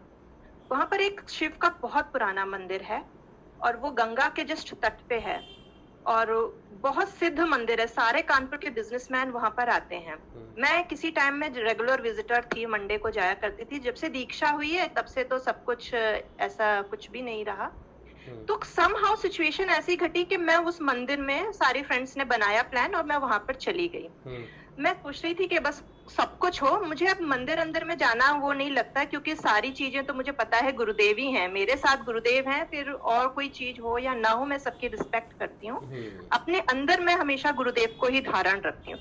पूजा सामने कोई भी चल रही हो, मेरे अंदर गुरुदेव का जप, संजीवनी मंत्र, उनकी पिक्चर सब चल रही होगी, तो मुझे डर नहीं था। मेरी सिस्टर बहुत डरती है, वो टच भी नहीं करेगी शिवलिंग को, वो अंदर कदम भी, गर्भगृह में कदम भी नहीं रखेगी, वो बहुत करती है, लेकिन मैं इजिली ऐसा चली जाती हूँ। तो मुझे बस ये डर था कि कोई मंत्र जाप ना हो रहा हो, क्योंकि मेरी अपनी अंदर चैंटिंग चलती रहती है, एक अंदर ऊर्जा रहती है, तो बस ये था कि ये ना हो। तो लेकिन लकीली क्या हुआ गुरुदेव के आशीर्वाद से कि वह दोपहर का टाइम था, तो दोपहर पे जो भोग वाली आरती होती है उसमें मंत्र चैंटिंग नहीं होती है। तो जैसी आरती शुरू हुई, एकदम से राशिव भाई क्या हुआ कि मुझे नॉर्मली जो नाद सुनाई देता है वो 3 चीजों में सुनाई देता है। जो बेसिक नाद है वो घंटा है, जो शुरू से ही शुरुआती उससे हुई थी। कभी कभी शंख और कभी कभी डमरू, यही 3 नाद मेरे चलते रहते हैं। और मुझे आज तक जीवन में कभी लेफ्ट से नहीं सुनाई दिया। मेरी सिस्टर को दोनों चीजों से सुनाई देता है, मुझे हमेशा राइट से या यहाँ पर कभी आवाज आती है, बस इतना। तो हुआ क्या राशिव भाई कि वो क्योंकि भोग आरती थी और वहां पर एकदम से डमरू बजने लगे, जो शिव की आरती होती ना, गट गट गट गट गट गट गट गट, और जो काली वाली जो घंटा होता है वो बजा, और एकदम से शंख बजा। अब उस टाइम क्या हुआ कि वो जो ऊर्जा वहां पर इन इंस्ट्रूमेंट्स की स्टार्ट हुई, मेरा ध्यान लग गया और इतना जबरदस्त मेरे अंदर से ऊर्जा उठने लगी। एक ध्यान होता है और एक ऊर्जा भी होती है। मैंने किसी तरह वहां के बैरिक्स को पकड़ा हुआ था और मेरी सिस्टर ने पीछे मुझे संभाला हुआ, तो उनको समझ में आ गया कि इसका ध्यान लग गया है। और राशिव भाई, आप विश्वास नहीं करेंगे, जब हमारा सेशन, आपका सेशन स्टार्ट हुआ था, तो एक हमारे अक्सर प्रोसेस हुआ करता था, मैं उस प्रोसेस का नाम नहीं लिखूंगी क्योंकि काफी कंट्रोवर्सी हुई थी आप सेशन में लेके। यहाँ पर वो चीज मैंने महसूस की कि जब साधक एक पॉइंट पे खड़ा होता है ना, तो उसको एक अगर एक्सटर्नल ऊर्जा दे दी जाए तो वो उस ब्रेकिंग पॉइंट को खींच के पार कर देता है। यहाँ पर एकदम से मुझे ये पता चला कि मेरे साथ कुछ हुआ है। वो जो एकदम से ऊर्जा उन इंस्ट्रूमेंट्स की आई, उसने मुझे किसी ना किसी पॉइंट पे तो असेंड किया। मेरी जो एनर्जी थी वो ब्रेक होके किसी पॉइंट पे तो गई थी, ये चीज मुझे समझ में आ गई थी उस टाइम। तो मैंने मतलब उस टाइम जो आप सेशन में समझाया करते थे कि यहाँ पर वो चीज मेरे साथ साक्षात घटित हुई कि किसी ऊर्जा ने मुझे असेंड देके खींचा है, और ये गुरु कृपा ही हुई कि मुझे वहां पहुंचाया गया, मेरी एनर्जी को असेंड किया गया, ये हुआ। अब वो चीज हुई क्या वो मैं बताती हूँ। मुझे 1 महीने तक वो चीज समझ नहीं आ रही थी, लेकिन मेरे साथ वो सब कुछ हो रहा था, मैं समझ नहीं पाई। समझ में अभी मुझे 1-2-3 दिन पहले आया। वो हुई क्या कि मेरे अंदर की एनर्जी ऐसी, मैं संवेदनशील हो गई उसके बाद से कि मैं ना अपने आसपास की सारी एनर्जियों को ना रिकग्नाइज करने लगी। लकीली क्या हुआ कि मेरे हस्बैंड की पोस्टिंग नागपुर में थी, और फिर मैं 1 तारीख मतलब 25-26 जनवरी के आसपास यहाँ पुणे में शिफ्ट हो गई हूँ। तो हम लोग जब आए तो रेस्ट हाउस में रुके हुए थे। तो रेस्ट हाउस में मैंने जैसे ही ध्यान किया, ठीक ठाक ध्यान लगा और जो भी लगा, लेकिन जिस दिन मैं ना उस बेड पे जब फर्स्ट टाइम सोई, जैसे सुबह मॉर्निंग में आई और दोपहर तक सो गई थी, राशिव आप विश्वास नहीं करेंगे ना, मुझे इतने गंदे सपने आए। और मैं अपने आप में ये प्राउड फील करती हूँ कि मुझे जीवन में ना कभी गंदे सपने नहीं आए। मैं एज ए पर्सन ऐसी हूँ कि मुझे हमेशा, अगर कोई एडवर्स कंडीशन भी मेरे जीवन में रही होगी, तो मुझे सपने हमेशा पॉजिटिव और काफी मतलब एक प्लीजिंग वाले आते हैं। भाई, और उस दिन मेरी लाइफ में इतना गंदा सपना मैं देख रही हूँ, एज इफ किसी लड़की का रेप हो रहा है और ये है वो है, मैं समझ नहीं पाई और मैं जग गई। मैं बहुत देर सोचती रही ये मेरे साथ क्या हो रहा है, मेरे को कभी जीवन में ऐसे सपने नहीं आए, ये क्यों हो रहा है। सेकंड टाइम सोई तब भी उसी तरह का गंदा सपना। फिर क्या हुआ, धीरे धीरे मैं उसी बेड पे मेडिटेशन करती थी। 3-4 दिन में ये चीजें नॉर्मल हो गई। हुआ क्या था कि वो जो रेस्ट हाउस था वो काफी पुराना था, यहाँ के सारे रेलवे एस्टेब्लिशमेंट हैं, और वहां पर कितने ऑफिसर्स आए होंगे, उस बेड पे किस किस तरह की ऊर्जाएं रही होंगी, किस किस तरह के काम हुए होंगे, क्योंकि वो विजिटर रेस्ट हाउस है, वो आते जाते ऑफिसर्स रहते हैं। वहां की जो ऊर्जा थी ना, वो मैं महसूस कर रही थी। फिर हम लोग यहाँ फ्लैट देखने आए, हम लोगों को जो अलॉट हुआ, तो 3-4 स्टाफ हमारे साथ था, तो एक हमको बंगलो दिखाया गया। तो मैं जैसे ही गई तो मुझे लगा यहाँ ठीक नहीं है। मुझे अच्छा सा वो घर नहीं लगा, काफी ग्लूमी, हालांकि वो काफी बड़े बड़े रूम थे, उनका स्टाफ कह रहा था सर यही ले लीजिए मैडम ये अच्छा है। फिर जब मैं इस रूम में आई तो काफी पॉजिटिविटी दिखी, और जब मैंने यहाँ फर्स्ट टाइम मेडिटेशन किया तो ये रूम मुझे बहुत बैलेंस्ड लगा, जैसे ना कोई नेगेटिव चीज, ना कोई नेगेटिव तो खैर कुछ होता नहीं है, मतलब मेरे अकॉर्डिंग वो चीज मतलब मुझे काफी पॉजिटिव और काफी मेरी प्रमोट करने वाली लगी। तो मैंने इनसे कहा ये घर काफी बैलेंस्ड है, तो इन्होंने कहा हाँ ये न्यूली कंस्ट्रक्टेड है, यहाँ पर सिर्फ एक ही फैमिली रह के गई है, इससे पहले ये घर बना ही नहीं था। फिर अभी क्या हुआ, 2-3-4 दिन पहले समाओ मैं अपनी दादी के यहाँ गई, वो भी गुरु की कृपा से मुझे ले जाया गया था। राशिव भाई 100 मीटर की दूरी पे मेरी गाड़ी खड़ी हुई थी, पहले तो मैं उतर नहीं रही थी, तो मैं जैसे ही मेरे पैर कदम रखे और मेरी दादी was on like in, I should not be saying she is on her death bed actually, कभी भी उनके प्राण गुरुदेव उनको मुक्त कर सकते हैं। तो मतलब सब लोग यही कर रहे हैं कि मतलब खाना उन्होंने 1 हफ्ते से बंद कर दिया है। तो मैं जैसे ही वहां गई सारी चीजें एकदम स्थिर थी, जैसे मतलब कोई डेथ वहां पर प्रिवेल कर रही है, और मैं ये समझ नहीं पा रही हूँ, मैं बस रुकी हुई हूँ, जैसे मेरा के अंदर की कोई चेतना या मेरा अंदर का कोई शरीर, वो चीजें वहां की जो ग्लूमीनेस है, पत्ता स्टिल है, भैंसों को देख रही हूँ, उनकी नाद को देख रही हूँ, मैं ना खड़े होके मेरे पैर आगे नहीं बढ़ रहे हैं, मैं हर चीज को देखे जा रही हूँ, क्या सोच रही हूँ एकदम ब्लैंक है, दिमाग एकदम ब्लैंक है, बस मेरा शरीर या मेरे अंदर का कुछ कोई मेरा चित्त महसूस कर रही है। जब मैं फाइनली दादी के पास गई तो मुझे मतलब अच्छा नहीं लगा, मेरा मन बहुत खराब था। फिर मैं वापस आई तो मेरा मन अशांति था। और अब क्या होता है, यहाँ पर कल परसों एक ऑफिसर आए थे, वो मिनिस्ट्री ऑफ डिफेंस में हैं, IAS ऑफिसर हैं, तो उनका डाइवोर्स होने वाला है। तो the way he was explaining his life, तो मैं ना उनको देख रही थी और मुझे उनके अंदर का पर्सन समझ में आ रहा था कि व्हाट अंदर की एनर्जी कि ये किस स्थिति से गुजर है, मतलब मुझे as a person within him मैं उनको समझ ले रही थी। मतलब ऐसा है कि मैं ना एनर्जियों के मामले में काफी संवेदनशील हो गई, कोई कैसा व्यक्ति है मुझे समझ आ जाता है, कोई कैसे सिचुएशन है, वहाँ की ऊर्जा कैसी है, ये चीजें मतलब मुझे अक्सर मतलब मुझे महसूस होने लगी हैं। मतलब मैं इनसे काफी ये, और एक लास्ट में बोलूंगी फिर आप कंटिन्यू करिएगा, मेरी बात समाप्त हो गई है। और अब एक दो महीने से ना मेरे जो दिमाग में ना काफी साइंटिफिक चीजें चलने लगी, जैसे कि अपनी बॉडी के बारे में जानना। हालांकि मैं कुछ अप्रोच नहीं करती किसी चीज को लेके, मुझे वो अपने आप वो ज्ञान कह लो, अपने आप मुझे वो चीजें मालूम हो जाती हैं कि पानी का शरीर पे क्या इफेक्ट होता है, ये चीज खाने का क्या इफेक्ट होता है, अंदर की शारीरिक संरचना क्या है। मैं ना हर चीजों को ना साइंटिफिक माध्यम से जानना समझने की लालसा मेरे अंदर आ गई है। मैं उसको समझना चाहती हूँ, उस दृष्टि से देखना चाहती हूँ। और सच में मुझे बायोलॉजी जीवन में कभी पसंद नहीं थी, मेरे 2 नंबर से कभी ज्यादा नहीं आया, मैं इंजीनियर हूँ।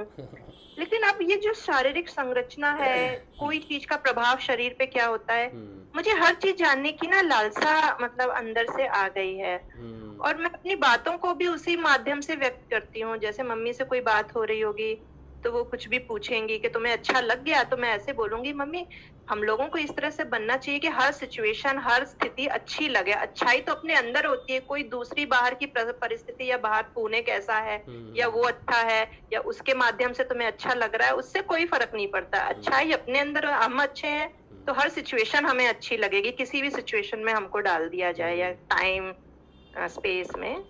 तो पता नहीं मैं ना इस तरह की बातें, और ये ज्ञान पता नहीं ना, मैं अब तो पहले तो मुझे लालच होता था कि राशिव के, मैं तो एक भी मिस नहीं करती थी राशिव का सेशन, कि वो अच्छी ज्ञानवर्धक बातें होती है, मुझे कुछ ज्ञान मिलेगा, और लालच था।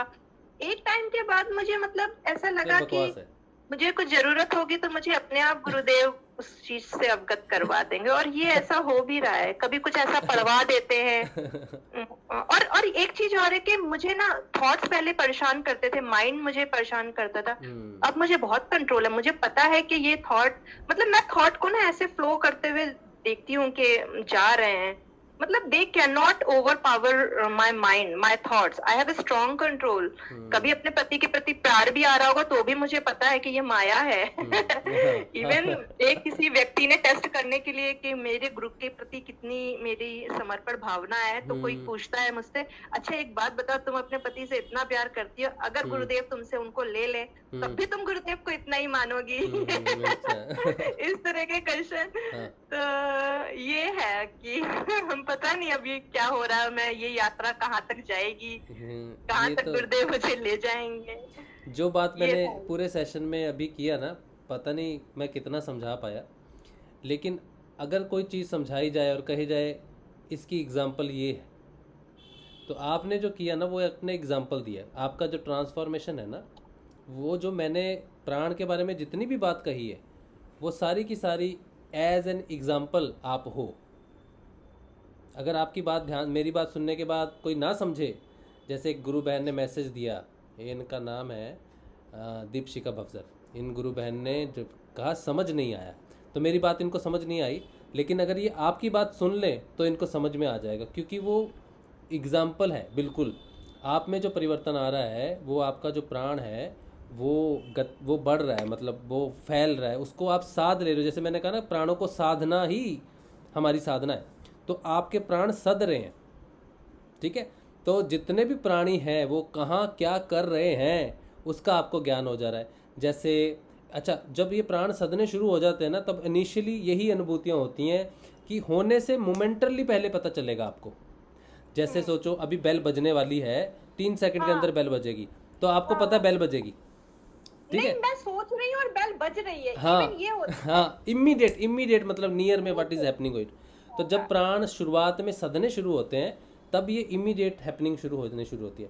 जैसे जैसे प्राण सधते जाते हैं, ये जो हैपनिंग्स है ये वाइडर होती जाती है, तो आपको पता चलेगा कि हाँ, वो यहाँ पर आपको जो सपना आया वो प्राणों के माध्यम से आपको पता चला कि पहले यहाँ पे कोई हरकत ऐसी हो चुकी है, और वो सिर्फ प्राण ही है जो कम्युनिकेशन है। जब जिसे हम ऊर्जा का रूप कहते हैं ना, सकारात्मक ऊर्जा, नकारात्मक ऊर्जा, ये ऊर्जा है क्या? ये प्राण है।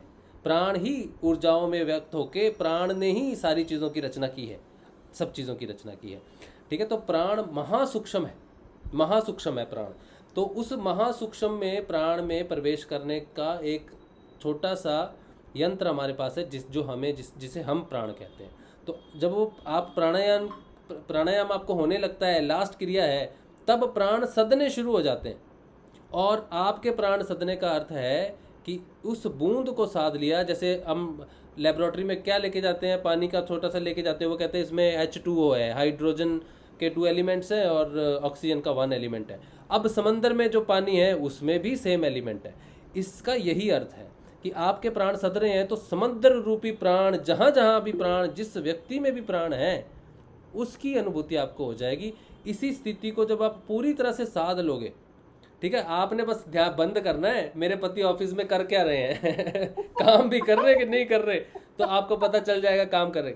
इसे कहते हैं स्वामी भाव। स्वामिनी आपके लिए होगा स्वामिनी भाव, तो आपको बोला जाएगा स्वामिनी प्रियंका भदौरिया। अभी आपका नाम क्या हो गया शादी के बाद? प्रियंका भदौरिया चौहान। हाँ, भदौरिया, प्रियंका भदौरिया चौहान। अच्छा, अभी भी आपको कहा जाएगा स्वामिनी प्रियंका भदौरिया चौहान तो जब पूरे सद जाएंगे ना प्राण, तब आपको वो गति प्राप्त होगी। तो ये वही उसी यात्रा पे हो आप, और बहुत सही समय पे गुरुदेव ने आपको भेजा है सेशन में। इसीलिए मैं हर बार कहता हूँ कि ये सेशन चलाने वाले परम पिता श्री गुरुदेव रामलाल जी त्याग हैं, इस पे हमारा किसी का कोई अधिकार नहीं है। वो हमें समझाने के लिए अपने आप अपने शिष्यों को चुनते हैं और उनसे वार्तालाप करवाते हैं। बहुत अच्छा लगा, और हम सब का आपको आशीर्वाद है, जो बड़े हैं सबका आशीर्वाद है कि आप खुश रहो अपने फैमिली जीवन में। गुरुदेव आपको और आपके पति देव को अर्धनारीश्वर के रूप में सदैव स्थापित करें, और दोनों साथ रहो, बहुत खुशियाँ आप मनाओ। और वो एक आशीर्वाद देते हैं ना, दूधो नहाओ पूतो फलो वो आशीर्वाद भी इस सेशन में बैठ के मैं आपको देता हूँ, बड़ा भाई होने के नाते। तो आप बहुत अच्छे हो, और जो हमारी छोटी बहन है संगमा, उसकी शादी होने जा रही है, उसके लिए भी बहुत बहुत आशीर्वाद है हम सबकी तरफ से, और उम्मीद है कि मुझे इस बार कार्ड मिलेगा। बिल्कुल बिल्कुल बिल्कुल चलो बिल्कुल, ठीक है। बहुत बहुत धन्यवाद, जय बहुत श्री बहुत गुरुदेव। धन्यवाद बहुत अच्छा लगा मुझे आपका। सुनने के लिए, मेरी बात को बहुत अच्छा लगा आप आपका। टाइम देने जय के श्री लिए। गुरुदेव। जय श्री गुरुदेव। जय श्री गुरुदेव। चलो, प्रियंका बहन के साथ बहुत अच्छी बात हुई और सेशन को कंप्लीट उन्होंने किया आज। और आज के लिए सेशन यहीं पे रखते हैं अभी, क्योंकि इंग्लिश सेशन है तो वो 9 बजे शुरू होगा। आप सबको जय श्री गुरुदेव। और उर्मिला जी, आप कुछ कह रहे हो? नहीं, अच्छा, चलो ठीक है। तो सेशन को आज गुरुदेव के श्री चरणों में यहीं पे रखते हैं और सुबह मिलेंगे आपके साथ सुबह 6:30 बजे। और जो इंग्लिश सेशन देखते हैं 9 बजे उनसे बात होगी। आप सबको जय श्री गुरुदेव, जय श्री दादा गुरुदेव, जय श्री जय श्री गुरुदेव, जय श्री दादा गुरुदेव, जय श्री माँ दी। जय श्री गुरुदेव, जय श्री गुरुदेव। जय श्री गुरुदेव, जय श्री दादा गुरुदेव। अच्छा, एक प्रश्न है यूट्यूब पे। जय श्री गुरुदेव। यूट्यूब पे एक प्रश्न है, प्रीति बहन का, कहती हैं क्या यूक्रेन और रूस का युद्ध चलता रहेगा? यह कब तक समाप्त होगा? गुरुजी ने इसके बारे में क्या भविष्यवाणी की है? जय गुरुदेव। मैंने कल पूरा इसी बात पे हमने बात की थी प्रीति बहन, कि ये सब भविष्यवाणियाँ नहीं करनी चाहिए हमें, ये सकारात्मक भविष्यवाणियाँ नहीं। युद्ध जल्दी ख़त्म हो जाए मैं तो यही कहना चाहता हूँ कि युद्ध ख़त्म हो। बहुत बच्चे हैं, छोटे हैं, स्त्रियां हैं, बूढ़े हैं, बुज़ुर्ग हैं, बहुत अच्छे लोग हैं इस संसार में, उन सब की रक्षा ईश्वर करे और युद्ध समाप्त हो और शांति घटित हो सारे संसार में। ऐसी मंगल कामना ही कर सकते हैं हम। बाकी जो ईश्वर की इच्छा है और ईश्वर के मुताबिक वैसी ही घटना घटेगी। हमें उसे जानने की इच्छा नहीं करनी चाहिए, ना ही उस इच्छा को व्यक्त करना चाहिए। ठीक है, चलिए, जय श्री गुरुदेव। आप सबको कल मिलते हैं। जय श्री गुरुदेव। जय श्री गुरुदेव, जय श्री दादा गुरुदेव, जय श्री गुरुदेव, जय श्री गुरुदेव।